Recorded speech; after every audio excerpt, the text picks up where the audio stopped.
அஸ்ஸலாமு அலைக்கும் guys, welcome to ரம்லாஸ் kitchen. நான் இன்னைக்கு என்ன செஞ்சு காமிக்க போறேன்டா, கொய்யாப்பழம் ஜூஸ் தான் செஞ்சு காமிக்க போறேன்.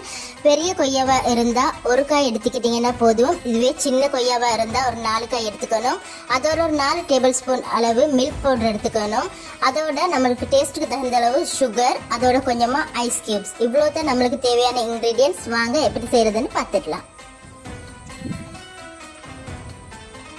ஃபர்ஸ்ட் நாம இந்த கொய்யாப்பழத்தோடைய ஸ்கின் எல்லாம் ரிமூவ் பண்ணி க்ளீன் பண்ணி எடுத்துக்கணும்.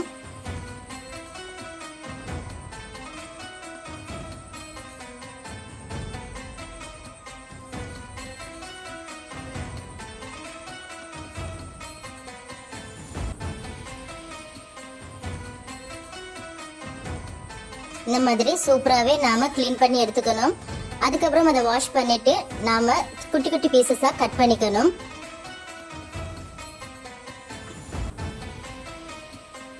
பார்த்தீங்கன்னா இந்த மாதிரி நான் எல்லாத்தையுமே கட் பண்ணிக்கிட்டேன். இப்போ இது நம்ம ஒரு மிக்ஸி ஜாரில் ஆட் பண்ணிடலாம்.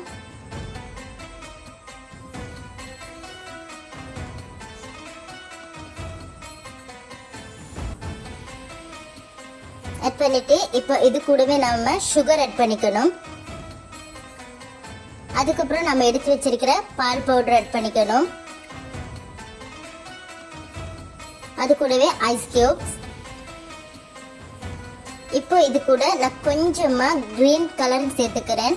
அதாவது கிரீன் கலரிங் அவசியம் இல்லை, பட் நாம மில்க் பவுடர்லாம் சேர்த்திருக்கிறதுனால ரொம்ப ஒயிட் கலர்ல காமிக்கும் என்றதுனால நான் கொஞ்சம் கலரை எக்ஸஸ் பண்றதுக்காக கிரீன் கலரிங் கொஞ்சமா சேர்த்துக்கிட்டேன். அதோட நாம தேவையான அளவு வாட்டர் ஆட் பண்ணிட்டு இது இப்போ நம்ம நைஸா அரைச்சு எடுத்துக்கணும். நம்மளோட கொய்யாப்பழம் நைஸா அரைப்படுற அளவுக்கு நம்ம அடிச்சு எடுத்துக்கிட்டோம்னா நம்மளுக்கு கொய்யாப்பழம் ஜூஸ் சூப்பராகவே ரெடி ஆகிடும். இப்போ இதை கிளாஸுக்கு ட்ரான்ஸ்ஃபர் பண்ணிக்க வேண்டியதுதான். நான் பார்த்தீங்கன்னா 3 கிளாஸ் எடுத்து வச்சுக்கிட்டேன். அதில் ஐஸ் கியூப்ஸும் ஆட் பண்ணிக்கிட்டேன்.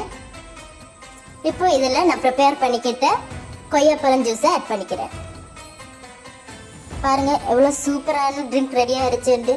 ஸோ இந்த ரமதான் காலத்தில் இஃப்தார் டைமுக்கு இந்த ட்ரிங்கையும் ஒரு வாட்டி ட்ரை பண்ணி பார்த்துருங்க. டேஸ்ட் அட்டகாசமாக இருக்கும். கண்டிப்பாக அவங்களுக்கு பிடிக்கும். ஸோ கண்டிப்பாக ட்ரை பண்ணி பாருங்கள்.